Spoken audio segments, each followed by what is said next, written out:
Bismillahirrahmanirrahim. Assalamualaikum warahmatullahi wabarakatuh. Innal hamdalillah nahmaduhu wa nasta'inuhu wa nastaghfiruh wa na'udzu billahi min sururi anfusina wa min sayyiati a'malina. Man yahdihillah fala mudilla lahu ومن يضلل فلا هادي له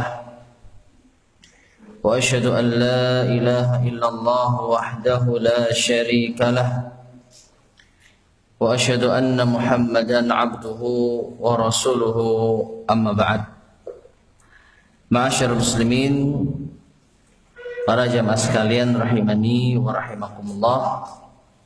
Alhamdulillah, kita bersyukur kepada Allah Subhanahu wa taala hingga saat ini masih banyak memberikan kenikmatan kepada kita semuanya hingga kita bisa melanjutkan kembali kajian kita, meneruskan pembahasan dari kitab Kupas Tuntas Syahadat La ilaha illallah menurut akidah Ahlus Sunnah wal Jamaah yang disusun oleh Syekh atau disusun oleh Al-Ustadz Yazid bin Abdul Qadir Jawaz hafizahullahu ta'ala.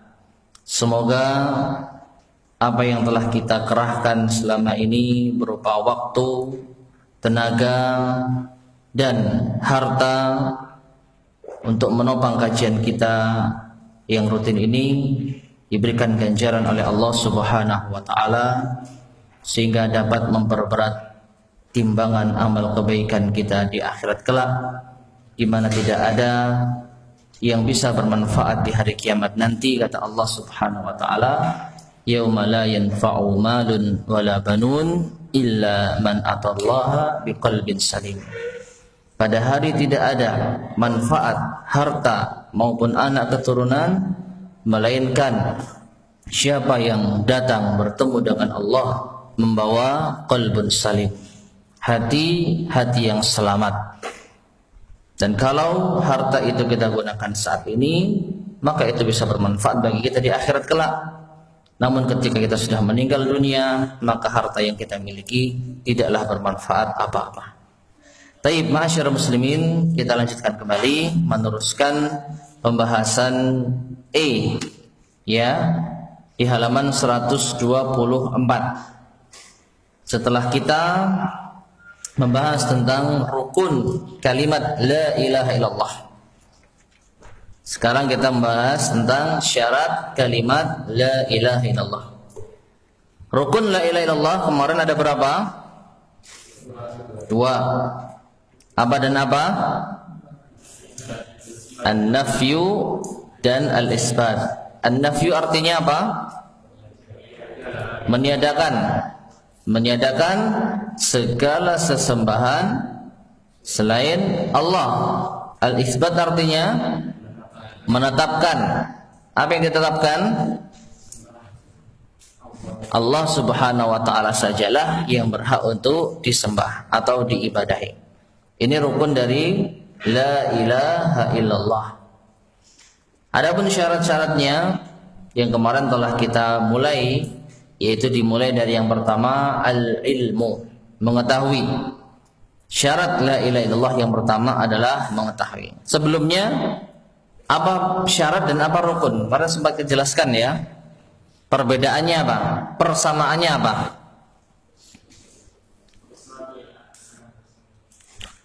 Teruskan.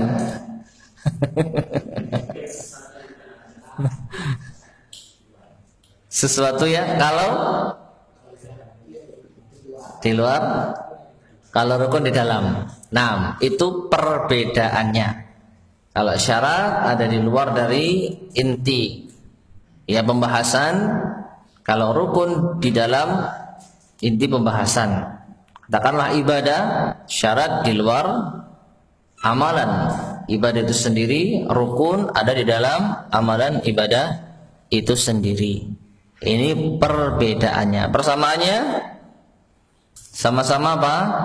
Apabila salah satunya tidak ada, maka mengharuskan sesuatu yang lain itu tidak ada. Enak kalau ngeledok ya. Ya. Ada dan tidak ada, ya. Terpenuhinya salah satu syarat ataupun rukun belum tentu menjadikan suatu amalan atau ibadah itu ada. Namun apabila salah satu syarat ataupun rukun tidak ada, dipastikan kalau kita mengacu kepada pembahasan kita, la ilaha illallah itu dipastikan tidak ada, tidak sah, tidak diterima. Ini namanya apa? Rukun maupun syarat. Bedanya, rukun ada di dalam kandungan la ilaha illallah. Di dalam la ilaha illallah itu sendiri ada penetapan dan ada peniadaan. Adapun kalau syarat ini di luar. Dan yang pertama al-ilmu. Di dalam kandungan la ilaha illallah sendiri enggak ada ilmu. Ya kan? La ilaha illallah tidak ada ilmu di dalamnya. Sehingga ilmu bukan merupakan rukun, tetapi merupakan syarat. Namun sama-sama pentingnya. Kalau seseorang tidak terpenuhi syaratnya, maka la ilaha illallahnya juga tidak diterima. Baik. Nah, ini yang pertama yaitu al-ilmu. Yang kedua, di halaman 125. Al-yaqinu, yaitu yakin, meyakini atau keyakinan. Maksudnya adalah barang siapa yang mengucapkan kalimat ini hendaknya dengan hati yang penuh keyakinan dan benar-benar mempercayai apa yang dia ucapkan.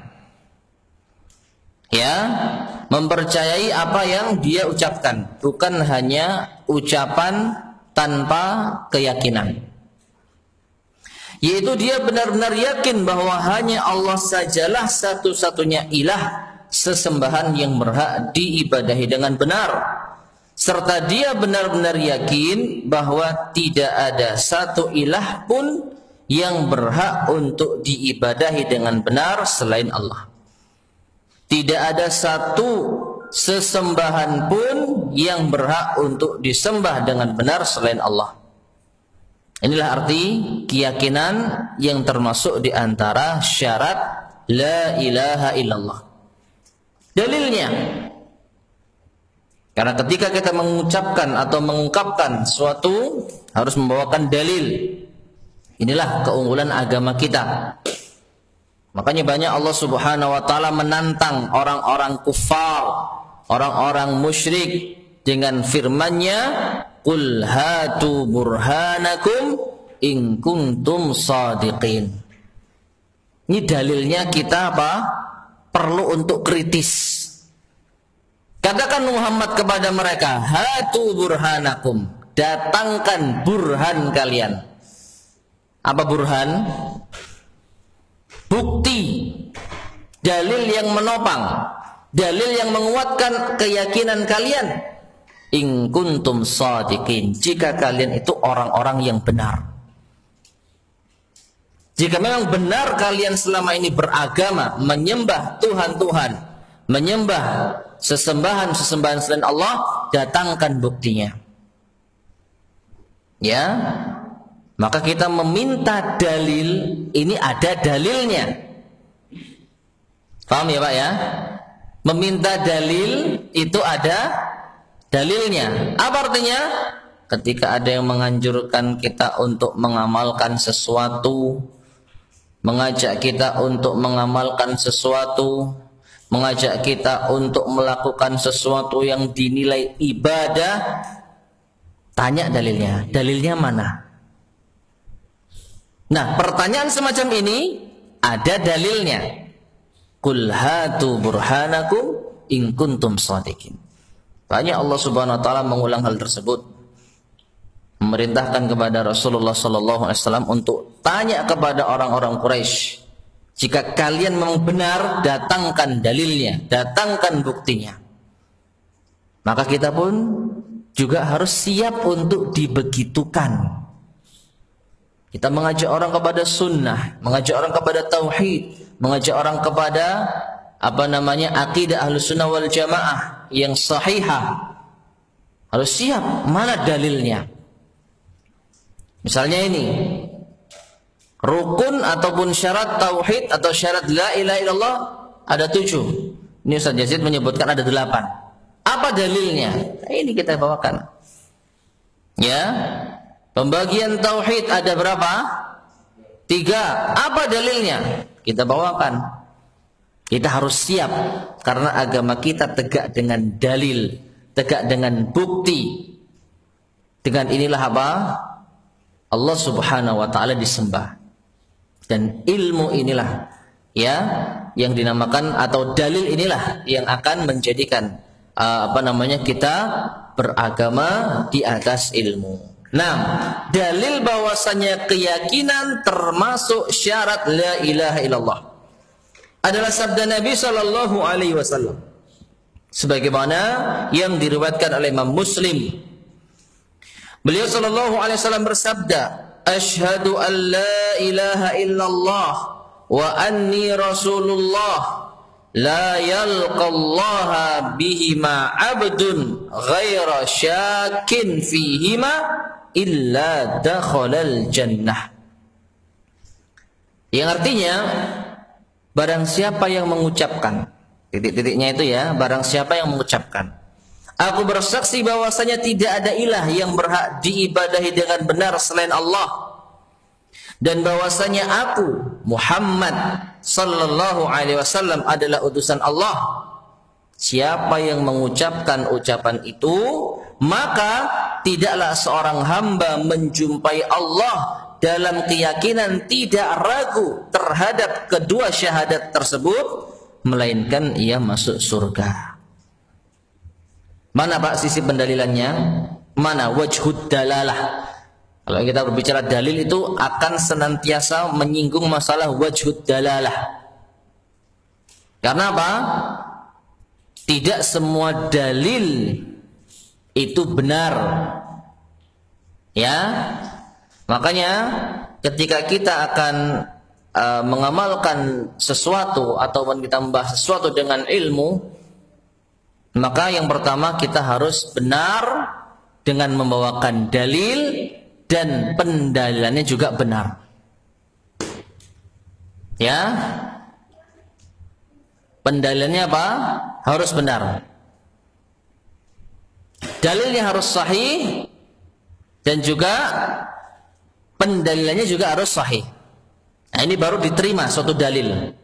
Tapi kalau dalilnya sahih tetapi sisi pendalilannya tidak sahih, tidak diterima.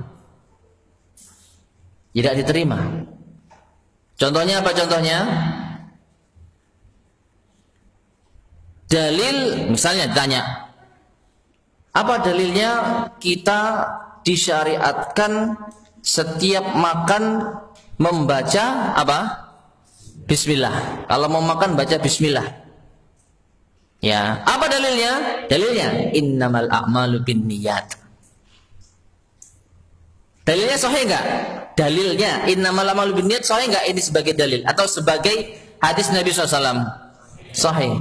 Tapi sisi pendalilannya sahih enggak? Benar enggak dalil ini digunakan untuk mendukung bacaan bismillah sebelum makan? Apa kaitannya? Innamal a'malu binniyat. Sedangkan yang diajak ini untuk membaca bismillah. Lain kalau dalilnya apa? Dalilnya suatu ketika Rasulullah SAW sedang berada dengan beberapa sahabatnya, lalu ada anak yang makan bareng dengan jamaah satu nampan, lalu tangannya kemana-mana. Lalu ditegur oleh Rasulullah SAW. Ya, beliau bersabda, ya gulam, samillah wa kul biyaminik wa kul mimma yalik. Wahai gulam, anak kecil, bacalah bismillah. Nah, baru apa? Dalilnya sahih, sisi pendalilannya juga apa? Tepat. Ya, sisi pendalilannya juga apa? Benar. Makanya harus kita ketahui. Dan ini asas di dalam apa? Berdalil. Asas dalam berdalil, dan kita harus mempelajari ini. Ya, dalil itu harus sahih. Kalau Al-Quran jelas surat berapa, ayat berapa. Kalau hadis riwayat siapa? Siapa yang mensahihkannya? Cukup? Belum. Dilihat dulu sisi pendalilannya sahih enggak, benar enggak? Apakah dalil ini digunakan sebagai dalil bagi ini? Nah, ini harus kita ketahui. Makanya ketika kita membahas tentang dalil, kita harus tahu ini kaitannya dengan apa yang akan kita perkuat itu apa. Maka kita kembalikan di sini. Ya, kita sedang membahas keyakinan termasuk di antara syarat la ilaha illallah. Dalilnya sudah dibawakan. Nah, sekarang wajhul istidlalnya, sisi pendalilannya dari mana? Mana yang bisa menjadikan dalil bahwasanya ini loh keyakinan merupakan syarat la ilaha illallah? Mana, Pak? Tidaklah seorang hamba menjumpai Allah dalam keadaan tidak ragu. Enggak ragu itu artinya apa? Yakin. Maka orang kalau mengucapkan asyhadu an la ilaha illallah wa asyhadu anna muhammadan rasulullah dan dia tidak ragu, artinya dia yakin, maka ia akan masuk surga. Berarti syahadatnya diterima. Jelas, Pak, ya? Jadi sisi pendalilan harus ketahui, ya, mana dalilnya dan mana sisi pendalilannya, ya, atau syahidnya mana. Ini yang pertama. Demikian pula juga sabda Rasulullah sallallahu alaihi wasallam kepada sahabat Abu Hurairah radhiyallahu anhu, "Idhhab bina alayya hataini faman laqita min wara'i hadzal ha'id yashhadu an la ilaha illallah mustaiqinan biha qalbuhu fabashshirhu bil jannah." Hadis sahih riwayat Imam Muslim. Nah, sahihnya sudah dapat nih. Hadisnya sahih. Kalau hadisnya enggak sahih, enggak bisa kita jadikan sebagai apa? Dalil. Enggak bisa kita gunakan sebagai hujjah. Enggak kuat. Tapi hadisnya sahih. Sudah terpenuhi satu syarat pendalilan. Yang kedua, ada enggak kaitannya dengan apa yang kita bahas di sini? Syarat la ilaha illallah itu adalah keyakinan. Ya, Rasulullah mengatakan yang artinya, pergilah dengan kedua sandalku ini wahai Abu Hurairah.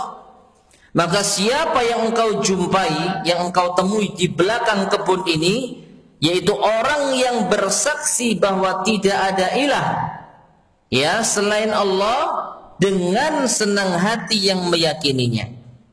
Mustaiqinan biha qalbuhu, dengan hati yang meyakininya, penuh keyakinan. Fabashshirhu bil jannah, maka berikan kabar gembira padanya surga. Mana, Pak, sisi pendalilannya? Dengan hati yang meyakininya. Ya, apabila ada orang yang bersaksi la ilaha illallah, hatinya yakin, maka berilah kabar gembira baginya surga. Nah, ini. Kemudian beliau mengatakan di sini, maka syarat untuk masuk surga bagi orang yang mengucapkannya, yaitu hatinya harus yakin dengannya, kalimat tauhid, serta tidak ragu-ragu terhadapnya. Apabila syarat tersebut tidak ada, maka yang disyaratkan masyrut juga tidak ada. Ada syarat dan ada masyrut. Masyrut itu apa? Yang disyaratkan. Ya, syaratnya apa? Mengucapkan la ilaha illallah dengan keyakinan. Lalu yang disyaratkan apa? Artinya yang didapatkan dari terpenuhinya syarat tersebut apa? Apa? Yang didapatkan tatkala memenuhi syarat tersebut apa? Masuk surga. Ya, ini maksudnya apabila syarat tersebut tidak ada, apabila la ilaha illallah tidak diyakini, tidak dengan keyakinan, maka yang disyaratkan masyrutnya, yaitu surga, janji surga juga tidak ada. Artinya orang yang mengucapkan la ilaha illallah tetapi tidak meyakini kandungannya, maka janji surga pun tidak berlaku baginya. Nah, ini Kemudian lawan dari yakin adalah ragu, bimbang, berprasangka dan berpraduga. Apabila dia ragu-ragu terhadap makna yang sebenarnya dari kalimat ini, atau dia bimbang dalam menolak segala bentuk peribadahan kepada selain Allah, maka kalimat syahadat la ilaha illallah tidak bermanfaat baginya. Perhatikan, dia sudah tahu makna la ilaha illallah, la ma'buda bihaqqin illallah. Tidak ada Tuhan yang berhak diibadahi dengan benar selain Allah. Yakin atau apa namanya, tahu dia artinya, maknanya, tapi dia ragu. Benar nggak sih la ilaha illallah ini? Atau jangan-jangan ada ilah selain Allah? Atau jangan-jangan boleh kita menyembah kepada selain Allah? Nah ini, maka selama dia bimbang, ragu dan tidak yakin, dia pun apa? Tidak bisa mendapatkan janji surga. Makanya Allah Subhanahu wa taala mencela orang-orang munafik yang hati mereka selalu ragu dan bimbang. Munafik itu siapa, Pak? Munafik yang tulen. Dikatakan munafik yang disebutkan Allah Subhanahu wa taala, innal munafiqina fid darkil asfali minan nar. Sesungguhnya orang-orang munafik itu mereka berada di neraka yang paling dasar. Siapa Pak orang munafik itu? Orang yang menampakkan keislaman, keimanan, lawannya menampakkan apa Pak? Menyembunyikan kekufuran, kekafiran. Munafik, tulen, yang disebutkan fid darkil asfali minan nar. Itu orang yang zahirnya beriman, menampakkan keimanan, mengucapkan syahadat, sholat, zakat, puasa, tapi hatinya kufur. Hatinya apa? Mengingkari. Dan mengingkari keimanan tersebut bisa jadi muncul karena keraguan. Syahadat sih syahadat, mengucapkannya, tetapi dia nggak 100% yakin dengan apa yang ia ucapkan. Akhirnya apa? Yang ditampakkan keimanannya, tapi yang disembunyikan keraguan, kebimbangannya. Maka Allah mencela mereka. Ya, Allah Subhanahu wa taala berfirman di dalam surat At-Taubah ayat yang ke-45, innama yasta'dzinuka alladzina la yu'minuna billahi wal yaumil akhir wartabat qulubuhum fahum fi raibihim yataraddadun. Ya, artinya sesungguhnya yang akan meminta izin kepadamu wahai Nabi Muhammad hanyalah orang-orang yang tidak beriman kepada Allah dan hari akhir, dan hati mereka ragu-ragu, karena itu mereka selalu bimbang di dalam keraguan. Ya, mana sisi pendalilannya? Di sini Al-Ustadz mengatakan Allah mencela orang-orang munafik yang hati mereka ragu dan bimbang. Di mana kita dapatkan dalam ayat ini?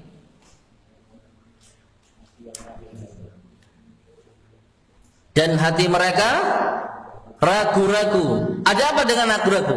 Kenapa kalau ragu-ragu? Ya? Ya iya.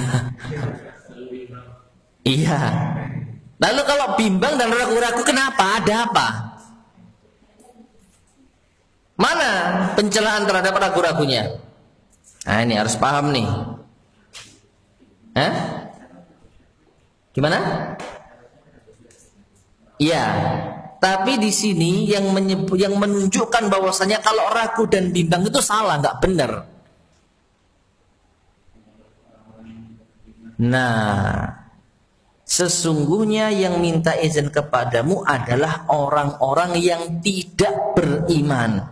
Siapa orang yang dikatakan tidak beriman? Yaitu mereka yang ragu. Ini harus tahu kita, Pak. Ya, sisi pendalilan ini penting ini. Jadi kita ketika berdalil ini harus memuaskan. Ya, nggak hanya berdalil tapi tidak bisa menunjukkan loh. Terus kaitannya sama pembahasan kita apa? Ya, Allah mencela orang munafik. Mana celaan Allah kepada orang munafik? Tunjukkan. Ini loh, Allah mengatakan orang yang minta izin kepada Rasul itu orang yang nggak beriman. Yang namanya orang nggak beriman, orang yang nggak benar, kan begitu. Lalu siapa atau apa sifat mereka? Baru, yaitu mereka orang-orang yang ragu. Ya, dengan demikian maka benar. Berarti ini celaan bagi orang-orang munafik. Kemudian, dan Allah Subhanahu wa taala memuji orang-orang mukmin yang tidak ragu dalam imannya. Dia yaitu Allah Subhanahu wa taala berfirman di dalam surat Al-Hujurat ayat 15. Innamal mu'minuna alladzina amanu billahi wa rasulihi thumma lam yartabu wa jahadu bi amwalihim wa anfusihim fi sabilillah ulaika humus shadiqun. Yang artinya, sesungguhnya orang-orang mukmin yang sebenarnya adalah mereka yang beriman kepada Allah dan Rasul-Nya dengan harta dan jiwanya.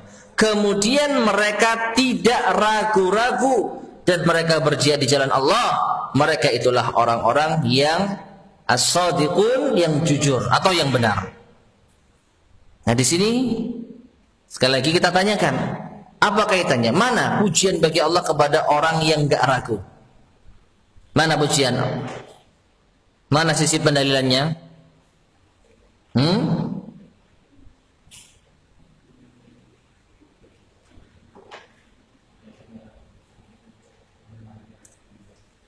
Mana? Mereka?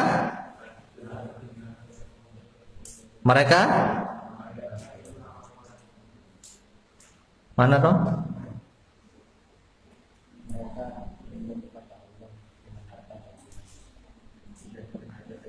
Lalu?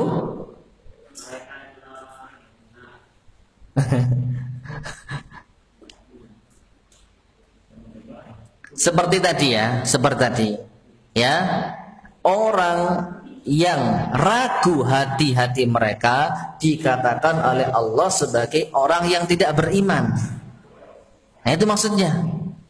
Jadi apa? Di sini Allah mengatakan orang yang tidak beriman adalah orang yang ragu. Nah, kalau di ayat ini orang yang mukmin, orang yang beriman, bahkan iman dengan keimanan yang apa? Sebenar-benarnya. Siapa?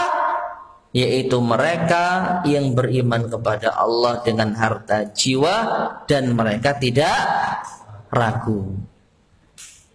Nah, berarti apa? Ini pujian bagi orang yang gak ragu. Dianggap oleh Allah Subhanahu wa taala adalah orang-orang yang beriman dengan sebenar-benarnya keimanan. Bahkan di akhir ayat, ulaika humus shadiqun, mereka itu adalah orang-orang yang jujur. Jujur dalam keimanan. Kemudian Ibnu Mas'ud radhiyallahu anhu berkata, al-yaqinu al-imanu kulluhu was-sabru nisful iman. Yakin adalah iman secara keseluruhan dan sabar adalah setengah dari keimanan. Ya, atau sebagian dari keimanan. Nah, jadi intinya keyakinan ini harus kita miliki. Hati-hati. La ilaha illallah yang telah kita pelajari, yang telah kita ilmui, kalau enggak kita yakini, kalau kita masih ragu, maka kita belum apa? Memenuhi syarat la ilaha illallah. Dan ini merupakan suatu hal yang sangat-sangat apa? Merugikan kita. Taib. Itu yang kedua. Yang ketiga. Yang ketiga dari apa ini? Syarat la ilaha illallah. Al-qabulu. Qabul, yaitu menerima secara mutlak. Maksudnya menerima seluruh konsekuensi dari kalimat la ilaha illallah secara total dengan diamalkan melalui ucapan lisan tanpa adanya penolakan dengan disertai kedengkian dan kesombongan sedikit pun. Taib, ma'asyiral muslimin rahimani wa rahimakumullah. Inilah makna dari al-qabul. Menerima seluruh konsekuensi dari kalimat la ilaha illallah. Apa konsekuensi dari kalimat la ilaha illallah? Di antara konsekuensinya apa? Kalau kita mengucapkan la ilaha illallah dan kita yakini, konsekuensinya apa?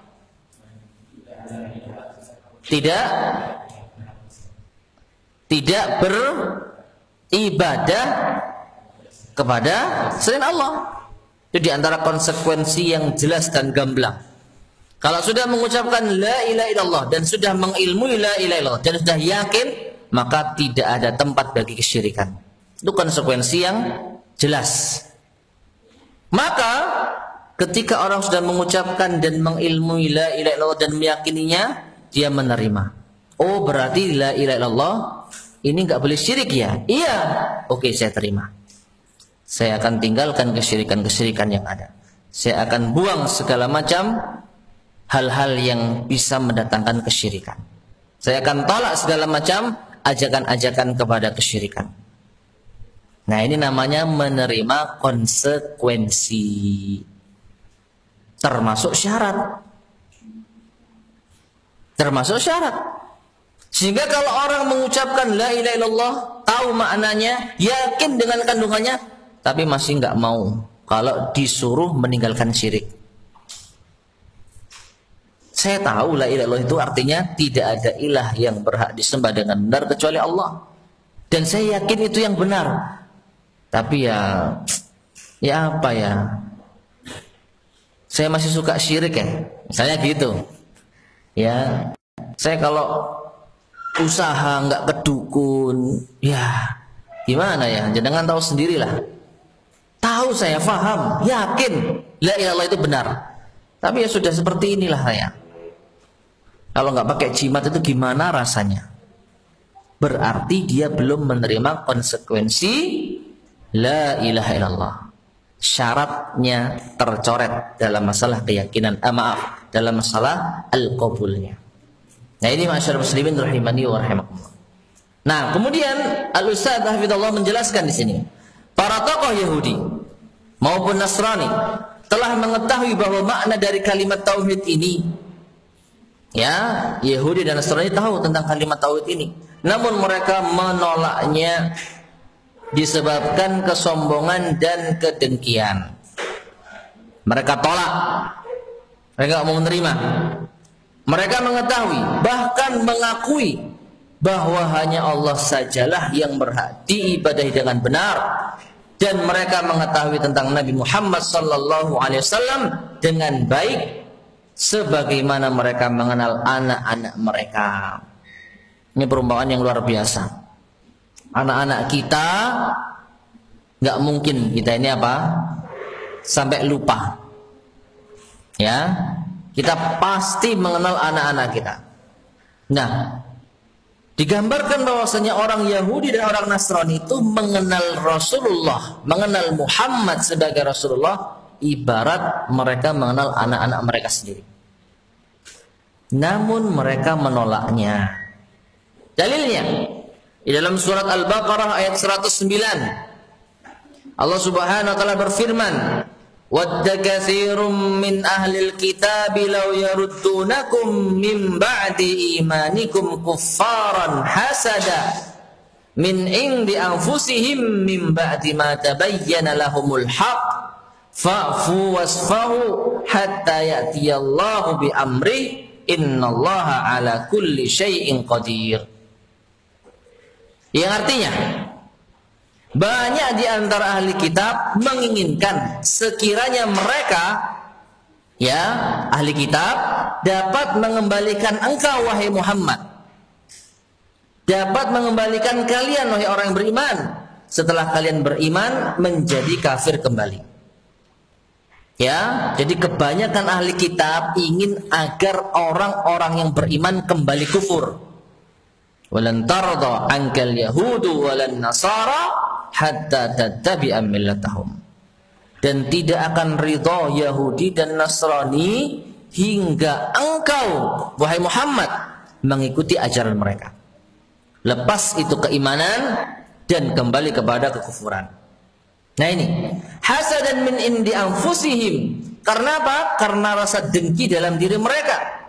Setelah kebenaran jelas bagi mereka, maka maafkanlah dan berlapang dadalah sampai Allah memberikan perintahnya. Sungguh Allah Maha Kuasa atas segala sesuatu.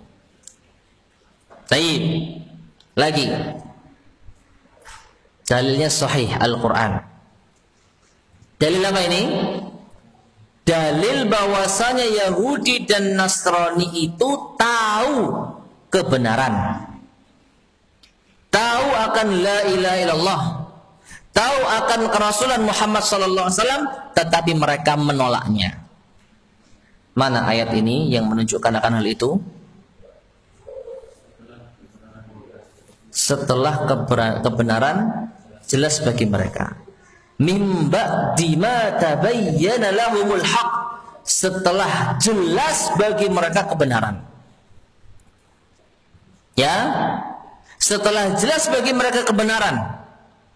Ini yang menunjukkan bahwasanya mereka tahu kebenaran. Ya, mereka tahu kebenaran. Tapi dalil bahwasanya mereka apa? Menolak ini apa? Hah?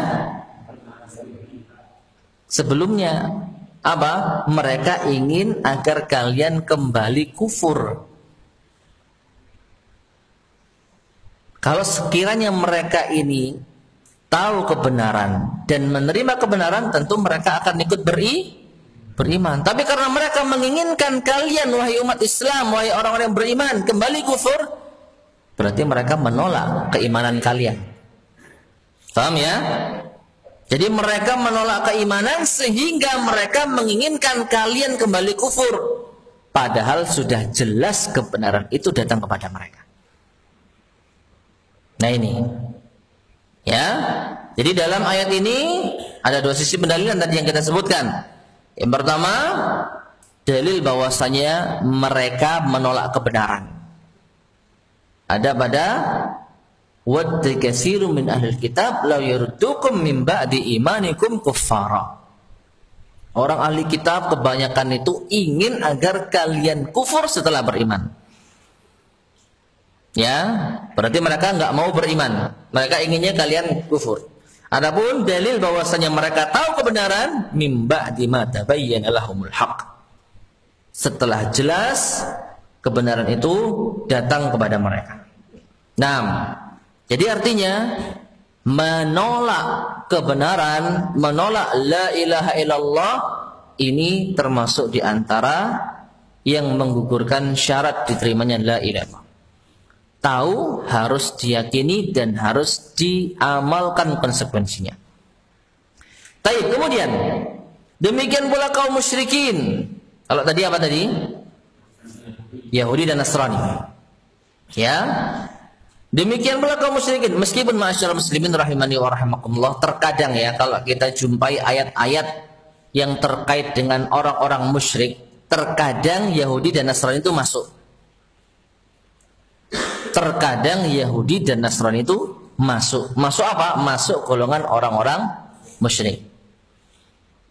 Tetapi kalau disebutkan satu persatu, ada Yahudi, ada Nasrani, ada musyrik, maka Yahudi ya Yahudi yang kita ketahui, Nasrani ya Nasrani yang kita ketahui. Adapun kaum musyrikin beda. Kaum musyrikin beda. Kaum musyrikin itu adalah orang-orang yang mengaku mengikuti agamanya Nabi siapa? Ibrahim alaihissalam. Ngakunya umat Nabi Ibrahim. Tetapi mereka menyekutukan Allah subhanahu wa ta'ala. Beribadah kepada Allah dan kepada selain Allah.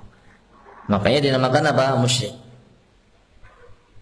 Tetapi terkadang kalau kita sebutkan orang-orang musyrik, maka bisa masuk Yahudi dan Nasrani. Nah ini. Nah, dalam ayat ini dipisah. Ayat tentang Yahudi dan Nasrani sudah, sekarang ayat yang musyrikin. Yaitu di dalam surat As-Saffat 35-36. Allah Subhanahu wa taala berfirman, "Innahum kanu idza qila lahum la ilaha illallah yastakbirun wa yaqulun a inna latariku alihatina li syairim majnun. Yang artinya sesungguhnya dahulu apabila dikatakan kepada mereka, siapa mereka di sini? Orang-orang musyrik. Apabila dikatakan kepada mereka orang-orang musyrik, la ilaha illallah, ucapkan la ilaha illallah, maka mereka menyombongkan diri. Dan mereka berkata, apakah kami harus meninggalkan sesembahan kami karena seorang penyair yang gila? Siapa yang dimaksud? Rasulullah SAW. Yang dimaksud penyair yang gila menurut mereka adalah Rasulullah Sallallahu Alaihi Wasallam. Nah, mana sisi pendalilan bahwasanya mereka ini menolak la ilaha illallah? Mereka tidak mau menerima konsekuensi la ilaha illallah. Mana Pak? Apabila dikatakan la ilaha illallah, mereka menyombongkan diri. Artinya mereka tidak mau menerimanya. Sombong itu artinya apa? Menolak kebenaran. Batarul haqqi wa ghamtun nas. Datang ucapan thayyibah, kalimat yang mulia, la ilaha illallah, mereka tolak. Sombong, mereka enggak mau menerimanya. Ini menunjukkan bahwasanya syarat la ilaha illallah harus diterima. Konsekuensinya harus diterima. Adapun menyombongkan diri dan menolaknya, maka tidak terpenuhi syarat la ilaha illallah. Salah satu syarat la ilaha illallah. Itu yang ketiga. Yang keempat, al-inqiyadu. Inqiyad apa artinya? Tunduk dan patuh. Maksudnya menerima seluruh konsekuensi dari kalimat la ilaha illallah dengan penuh ketundukan dan kepatuhan melalui pengamalan anggota badan, tanpa adanya penolakan dengan disertai kedengkian dan kesombongan sedikit pun. Perhatikan Pak, ini kok rasa-rasanya persis seperti yang ketiga. Ketiga tadi apa? Apa yang ketiga? Al-qabul, menerima. Coba dibaca ulang. Menerima seluruh konsekuensi dari kalimat la ilaha illallah secara total dengan diamalkan melalui ucapan lisan tanpa adanya penolakan dengan disertai kedengkian dan kesombongan sedikit pun. Ini al-qabul, menerima. Sedangkan al-inqiyad, tunduk, menerima seluruh konsekuensi dari kalimat la ilaha illallah dengan penuh ketundukan dan kepatuhan melalui pengamalan anggota badan tanpa adanya penolakan dengan disertai kedengkian dan kesombongan sedikit pun. Sama ternyata. Ada bedanya? Apa? Yang pertama lisan, yang kedua menerima dengan pengamalan anggota badan. Jadi, wallahu a'lam bishawab, al-qabul, menerima ini identik dengan apa? Mau mengucapkan. Ya, mau mengucapkan. Dan ini sesuai dengan dalil yang terakhir tadi.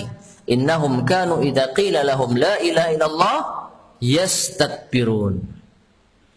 Sesungguhnya mereka ketika dikatakan la ilaha illallah, mereka menolak. Menolak apa? Menolak untuk mengucapkannya. Perhatikan. Orang musyrik, ini kita bicara orang musyrik ya, yang tulen, bukan munafik. Beda. Orang musyrik enggak mau mengucapkan la ilaha illallah. Mereka menolak untuk mengucapkan la ilaha illallah. Beda dengan orang munafik. Tadi sudah kita bahas kan, munafik itu menampakkan keimanan. Menurut orang-orang sekitar mereka itu Islam iman. Buktinya apa? Mereka mau syahadat. Ya, mereka mau mengucapkan syahadat, tetapi hati mereka mengingkarinya. Jadi qabulnya mereka ada, orang-orang munafik. Nah ini.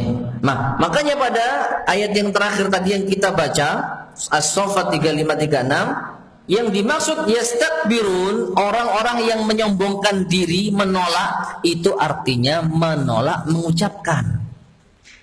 Dan itu orang-orang musyrik. Jadi jangan kita salah. Ayat ini bukan ayat yang berkaitan dengan orang-orang munafik. Ayat ini terkait dengan orang-orang musyrik yang ketika diseru ucapkan la ilaha illallah, gak mau.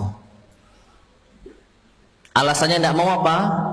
Apakah kita akan mengikuti penyair yang gila ini? Nah, ini. Kita akan tinggalkan Tuhan-Tuhan yang selama ini kita sudah rawat, kita sembah, kita agungkan, lalu kita tinggalkan, kita sia-siakan gara-gara penyair yang gila? Tidak, saya tidak mau mengucapkan la ilaha illallah. Ini orang-orang musyrik. Jadi mereka qabulnya tidak ada. Ya. Jadi al-qabul menolak secara lisan. Maaf, al-qabul menerima secara lisan. Artinya kalau menolak, tidak mau mengucapkan, dia tidak memenuhi syarat yang ketiga, al-qabul. Sedangkan al-inqiyad menerima secara pengamalan. Ya, dengan penuh ketundukan dan kepatuhan melalui apa? Pengamalan anggota badan. Wallahu a'lam bishawab. Jadi dibedakan antara al-qabul dan al-inqiyad dari sisi ini. Mirip-mirip. Memang kalau kita tidak membaca penjelasan dari Ustaz Yazid Hafizahullah, mungkin apa bedanya ya menerima dan tunduk? Kok rata-rata kayaknya mirip. Tapi setelah kita baca, wallahu a'lam, al-qabul cenderung kepada menerima dengan lisannya. Kalau al-inqiyad tunduk dengan melakukan perbuatan atau amalan anggota badan. Dalilnya di dalam surat Az-Zumar ayat ke-54. Allah Subhanahu wa taala berfirman, "Wa anibu ila rabbikum wa aslimu lah min qabli ayyatiyakumul adzabu thumma la tunsarun." Yang artinya, dan kembalilah kalian kepada Rabb kalian, wa aslimulah, dan berserah dirilah kepadanya sebelum datang azab kepada kalian, kemudian kalian tidak dapat ditolong. Mana Pak sisi pendalilannya yang menunjukkan bahwasanya orang yang beriman itu orang yang tunduk, ya, patuh dengan anggota badannya. Mana? Dan berserah dirilah kepadanya.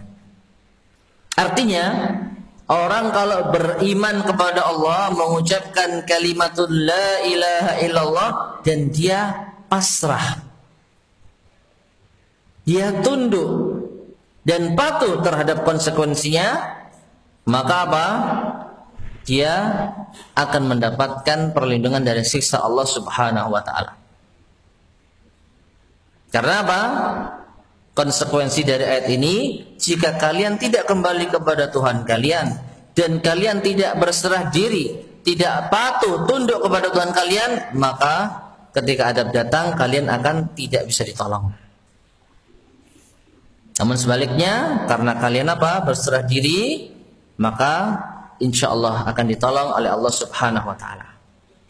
Demikian pula dan firman Allah Subhanahu wa taala di dalam surat An-Nisa ayat ke-125.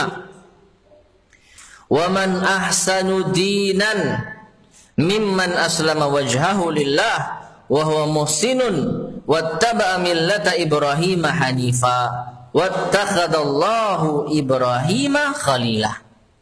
Yang artinya, dan siapakah yang lebih baik agamanya daripada orang yang dengan ikhlas berserah diri kepada Allah, sedang dia mengerjakan kebaikan dan mengikuti agama Ibrahim yang lurus.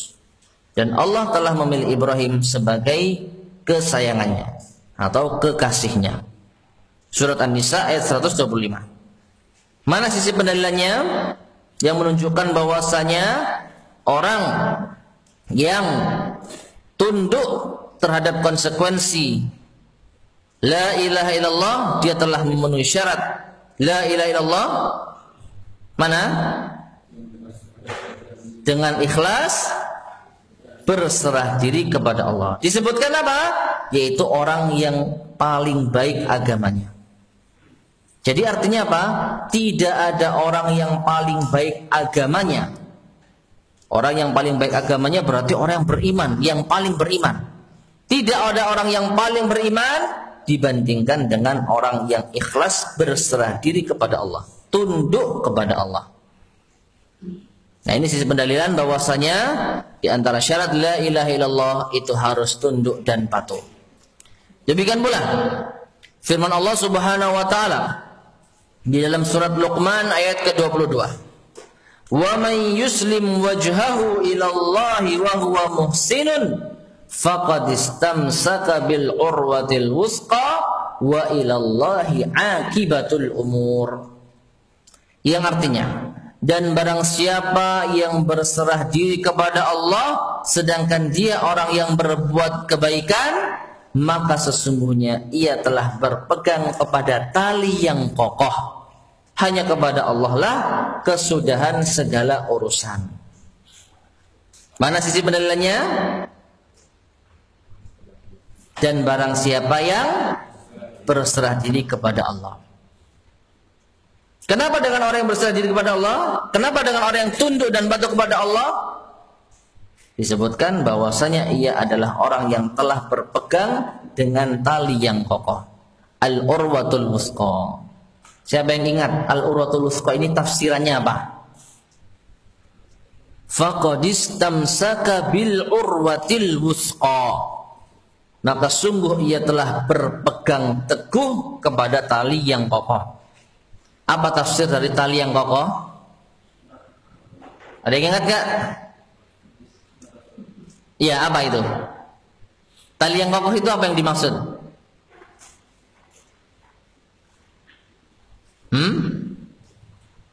Lupa. Yang dimaksud al-urwatul wusqa.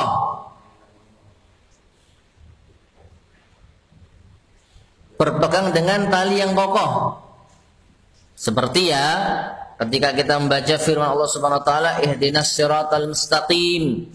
Ya Allah, tunjukilah kami jalan yang lurus. Apa yang jalan yang lurus itu? Ada yang mentafsirkan Islam, ada yang mentafsirkan Al-Quran dan Sunnah, ada yang mentafsirkan Rasulullah dan para sahabatnya. Itu pentafsiran siratal mustaqim. Nah, sekarang pentafsiran al-urwatul wusqa apa? Ada yang ingat? Tauhid. Mana dalilnya? Ya. Ini ada, silakan lihat, murojaah enggak apa-apa, mumpung masih punya kitab kita ini.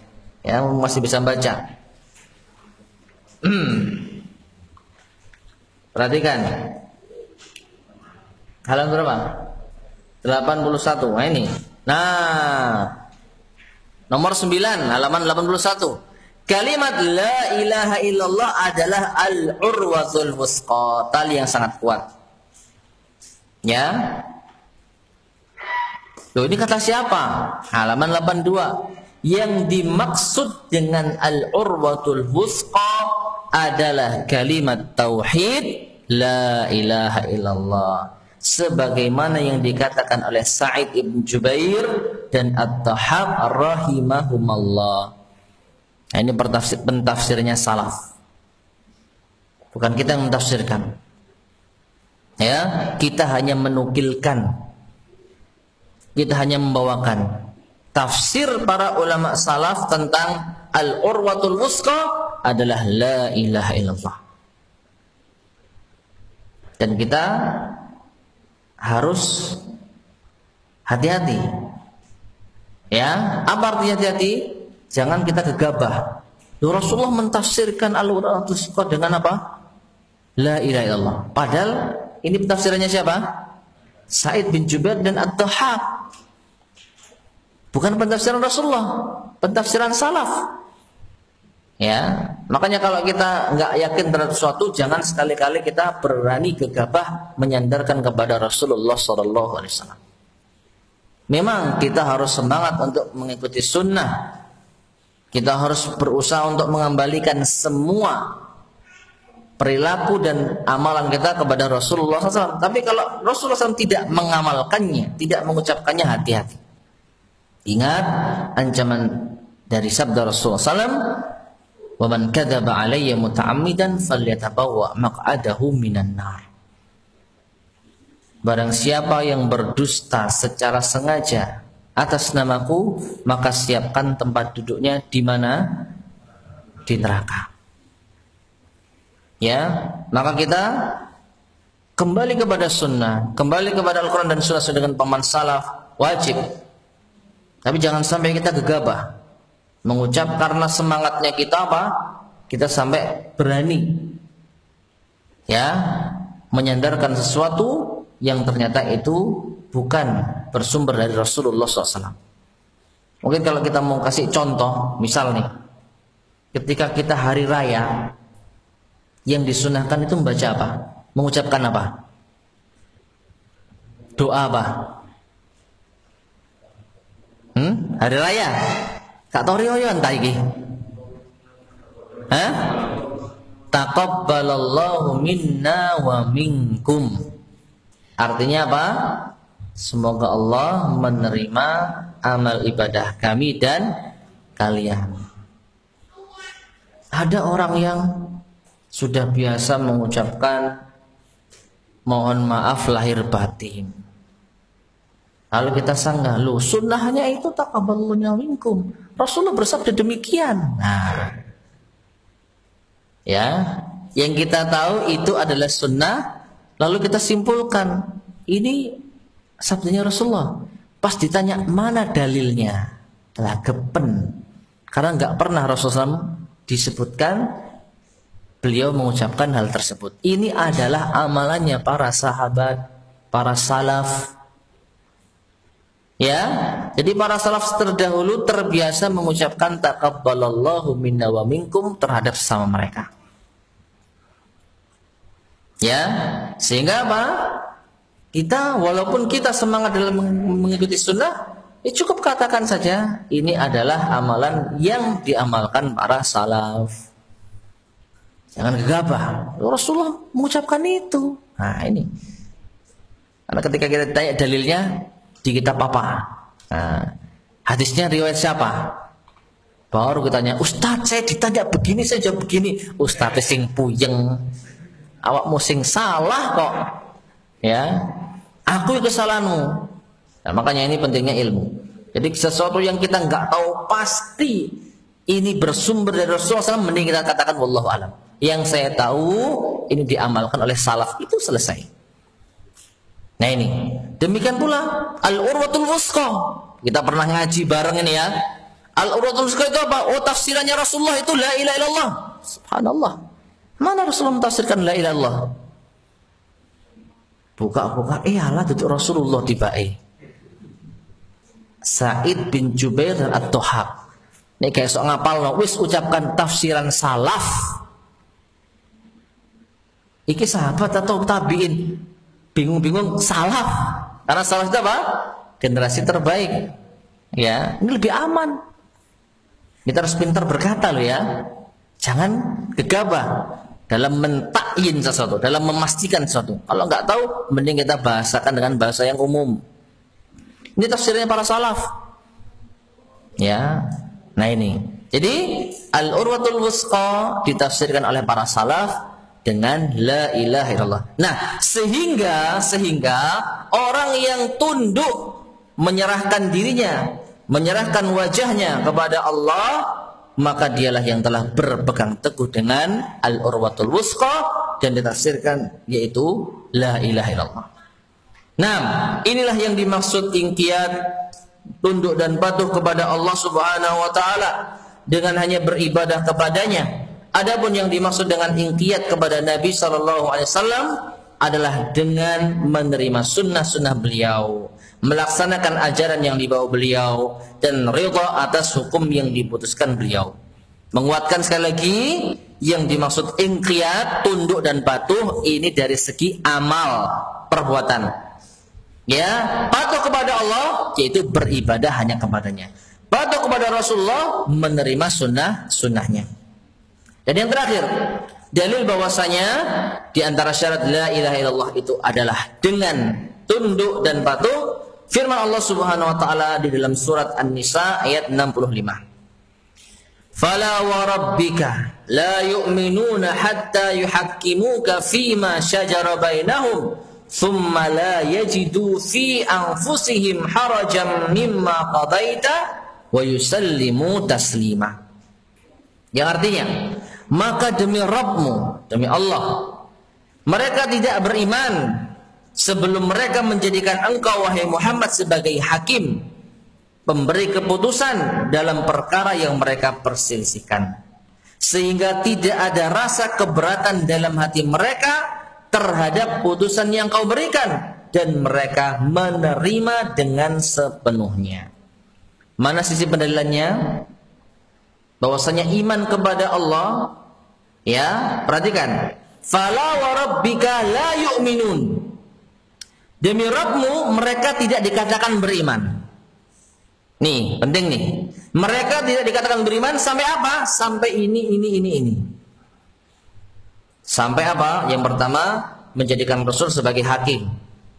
Yang kedua, tidak ada keberatan dalam hati mereka. Yang ketiga, mereka menerima dengan sepenuhnya. Baru dikatakan beriman. Nah, sekarang pertanyaannya, yang menunjukkan bahwasanya iman itu harus tunduk dan patuh mana di dalam ayat ini?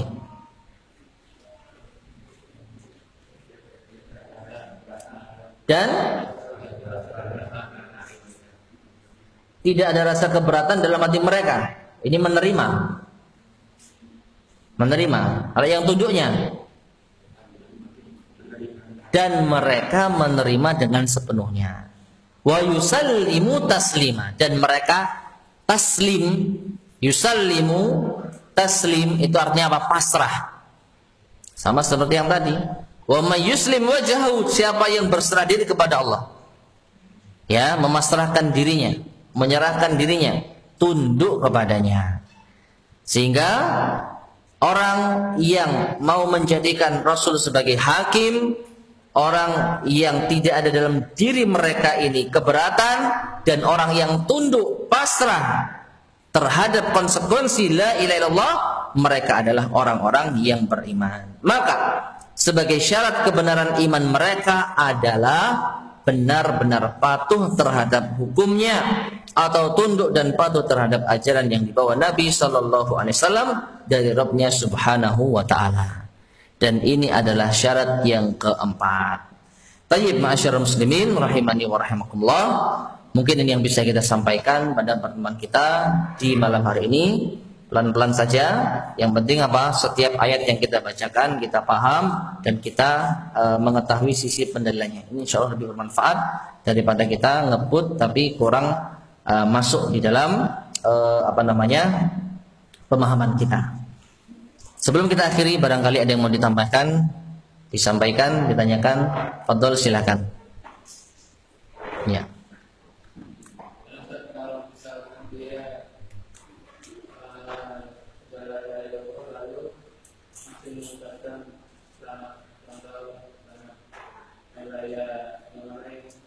Ya.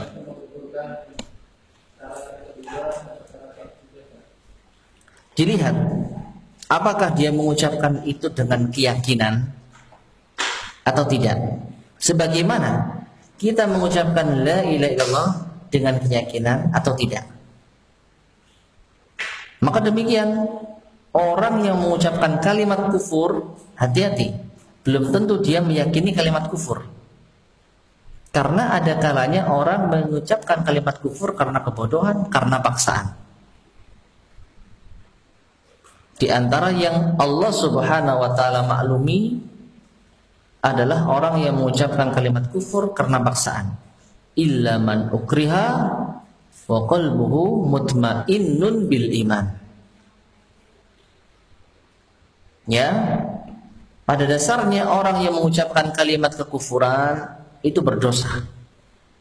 Kecuali orang yang dipaksa sedangkan hatinya tetap dalam keimanan. Dipaksa mengucapkan kalimat kufur tapi hatinya tetap dalam keimanan, maka tidak mengapa. Nah, sekarang orang mengucapkan selamat ini, selamat itu. Apa keyakinannya? Kalau dia meyakini kebenaran akan hal tersebut, maka ini berarti menunjukkan dia ketika mengucapkan la ilaha illallah itu ragu. Disitulah kenanya.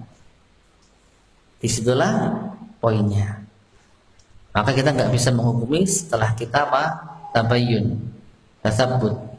Dan wallahu a'lam bishawab, yang saya yakini kebanyakan kaum muslimin yang masih mengucapkan ini dan itu, ini atas dasar kebodohan, atas dasar ketidaktahuan, sehingga yang layak bagi mereka diajarkan, bukan dihukum, bukan keluarkan dari iman langsung. Kufur kamu, syirik kamu. Mereka nggak tahu syirik, nggak tahu kufur, kok sudah digitukan, lari. Maka diajarkan. Setelah diajarkan, diterima alhamdulillah, nggak diterima itu urusan dia dengan Allah Subhanahu Wa Taala. Ya, mungkin itu. Wallahu a'lam bishawab. Ya.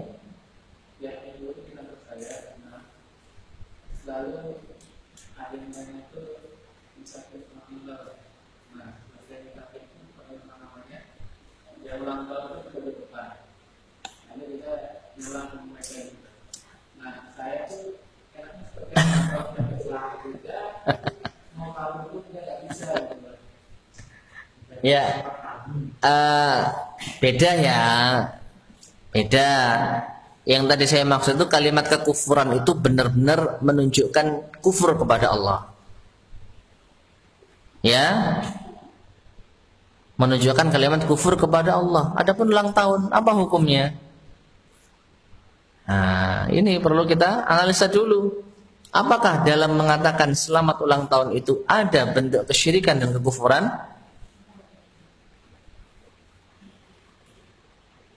Minimalnya itu adalah tasyabbuh, menyerupai orang-orang kafir. Ya, apakah tapi ada unsur kesyirikan dan kekufuran dalamnya? Wallahu alam, saya tidak melihatnya ada jelas. Ya, sehingga ya tentu ini ya, meskipun ini adalah yang saya yakini tasyabbuh yang dilarang, tapi tidak sampai derajat kalimat kufur.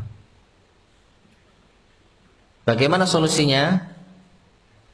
Nggak usah mengucapkan. Ya, terserah. Enggak, ndang aku dikongkon, oh katanya Ustaz boleh salaman. Nah ini ya. Atau salam aja, assalamualaikum gitu aja. Hah? Biar multitafsir gitu ya. Ya, wallahu alam. Yang jelas katakanlah mengucapkan selamat ulang tahun tidak sampai pada kekufuran. Itu yang penting ya. Nah, adapun mau dengan kata-kata diplomasi ya wallahu alam, monggo silakan ya. Baik, ada lagi? Ya.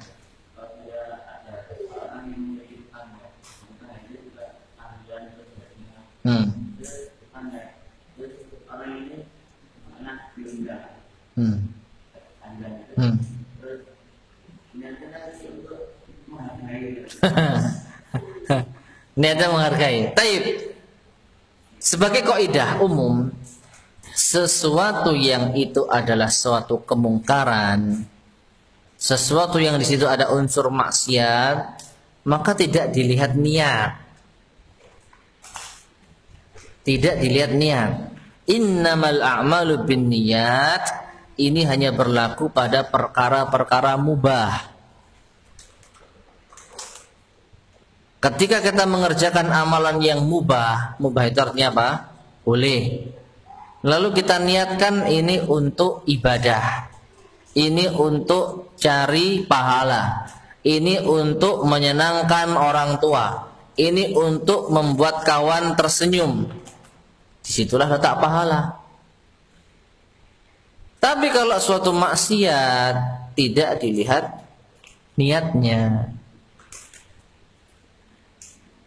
Kalau setiap maksiat dilihat niatnya, buyar. Berani kita mengatakan, saya berzina untuk menyenangkan kawan. Niatnya untuk menyenangkan kawan saya. Bisa diterima enggak? Perbuatan kotor dan hina, niat saya kan baik, untuk membuat kawan senang. Na'udzubillah min dzalik. Jadi kalau setiap amal maksiat kita, yang penting kan niatnya, buyar agama ini. Kita akan menghalalkan berbagai macam keharaman-keharaman, kemaksiatan-kemaksiatan, bahkan kesyirikan pun bisa kita lakukan. Loh, kenapa kamu melakukan ini? Ya, niatnya untuk menghargai, niatnya untuk ya begini dan begitu.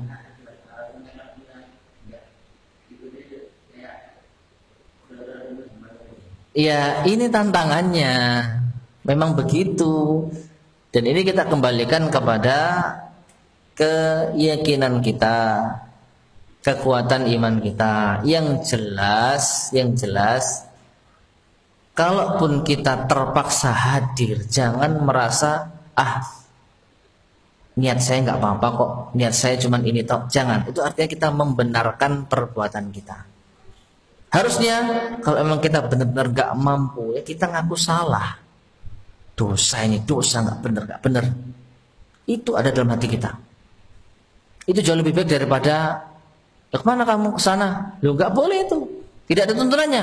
Ya niatnya kan saya hanya sekedar silaturahim. Nah, ini berarti ada sisi pembenaran. Itu yang bahaya. Jauh lebih baik ini kita katakan lebih baik karena pilihannya antara ini dan itu. Tapi kalau kita bisa kabur, itu lebih baik lagi. Ya. Ya. Saya katakan ini lebih baik karena pilihannya antara pahit dan pahit banget. Paham ya? Memang pahit dan pahit banget, ya pilih yang pahit. Apa yang pahit? Ngaku ini salah. Banyak-banyak istighfar. Ya Allah, ini salah ya Allah. Harusnya nggak begini, tapi aku nggak mampu. Aku nggak mampu menghadapi celaan, cemoohan, nggak mampu begini. Ya Allah, kuatkan ya Allah. Ingkari dalam hati. Itu lebih baik dibandingkan kita dengan tenang. Niat saya kan hanya sekedar sambung. Adapun acara itu nggak ikut-ikutan saya. Nah, di sini apa? Wallahu alam, ada letak pembenaran. Artinya perbuatan ini bisa dibenarkan karena niat. Padahal ini adalah maksiat. Ya, jadi kita harus paham ini maksiat. Ini menentang sunnah Rasulullah. Ini tidak sesuai dengan petunjuk Rasulullah. Salah. Nah, cuman saya masih belum bisa keluar dari kesalahan ini. Itu. Jangan sampai kita membenarkan kesalahan dengan niat. Mungkin seperti itu. Taib, mungkin sudah jam 8:30, kita akhiri saja. Nanti mungkin bisa kita lanjutkan secara santai. Wallahu a'lam bishawab. Kita akhiri. Subhanakallahumma bihamdika asyhadu an la ilaha illa anta astaghfiruka wa atubu ilaik. Walhamdulillahirabbil alamin. Assalamualaikum warahmatullahi wabarakatuh.